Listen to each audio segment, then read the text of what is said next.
Bronze Age Greece was dominated by the Mycenaeans. The city was fortified and located between two hills in the plains of the Peloponnesian. The city stood between the 14th and the 13th century BCE. The Mycenaean was a Bronze Age city, and it would have had very similar structures to that of other civilizations of its time. The Bronze Age was a time of great human expansion, as some of the first large-scale cities were built.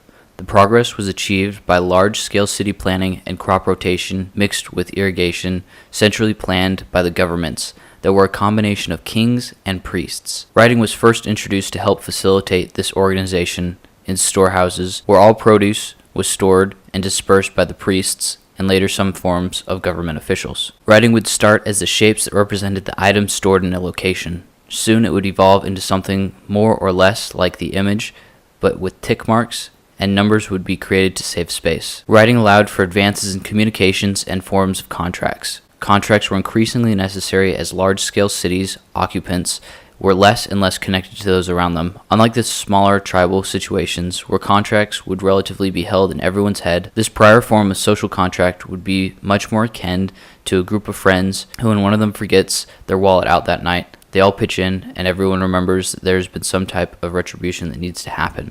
To fail to do this, and this individual will find themselves disenfranchised from the group. The Bronze Age and its new government and organization created large cities that required vast resources. Many were grown locally, but the key to Bronze Age, being copper and tin, required long and large trade networks because the two metals were sourced from entirely different locations throughout the Mediterranean Sea. These trade networks would create interdependency on one another and at the same time increase the standard of living for the average individual to a level that would not be seen until the late Renaissance era. The great city-state of Mycenae would sack the city of Troy in the story of the Iliad and the Odyssey, popularized by Homer in the 8th century. These tales would be created and told long after the event took place, and became a part of the Greek identity for the centuries to follow. The city of Troy would be discovered by archaeologists in the late 19th century. The Mycenaeans, like later Greek and city empires, would be seafaring with a multitude of products and goods that would be offered throughout the Mediterranean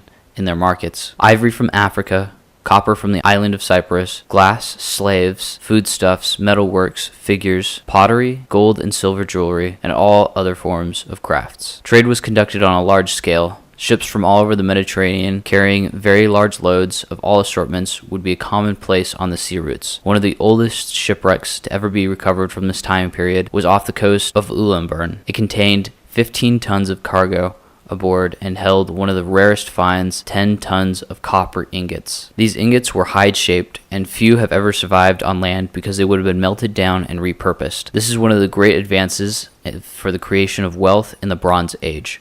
Prior, wealth was held primarily in land and cattle, things that were hard to swap and not at all divisible without devaluing them. Large-scale metalworks, and especially metalwork of higher quality and strengths, being bronze, allowed people to have wealth that could be repurposed. If a bronze statue was no longer desired, it could be melted down and created into a sword, spear, or axe. This allowed wealth to be more fluid and allowed larger sums of value to be transported over greater distances at much smaller densities. Coins were not yet invented. Instead, these ingots would have been commonplace in the ports and trading hubs of Mycenae. They would be various in size and purity. They would sometimes be like a bar and other times like the ox skin. These would be weighed out with scales, and over time the ingots would be stamped for purity, greatly improving trade efficiency. Mycenae would have an abundance of goods available to them during this time. Mycenae, like all other Bronze Age civilizations, was destroyed by the overlapping events of natural calamities such as fires, earthquakes, famine, and floods that took place around 13 BCE.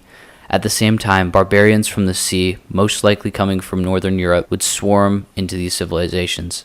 These barbarians used mass numbers rather than the highly specialized and trained, expensive armies of the Bronze Age that relied heavily on chariots and smaller forces of foot soldiers. Calls for help can still be found on clay tablets, still in their kilns, as one civilization faced the barbarians and called for help from its neighbors. The Mycenaeans, like all other civilizations of their time, would be laid low, and many of the population would seek refuge in high mountains. Over the next 100 years after these invasions from the sea, they would come back down, and the next chapter of Greece would begin. Join us in our next video as Athens shifts from a city-state to a seafaring trade power of the Mediterranean. If you enjoy videos about the history of money and banking throughout the ages, don't forget to smash that subscribe and bell icon so that you never miss out on any future videos.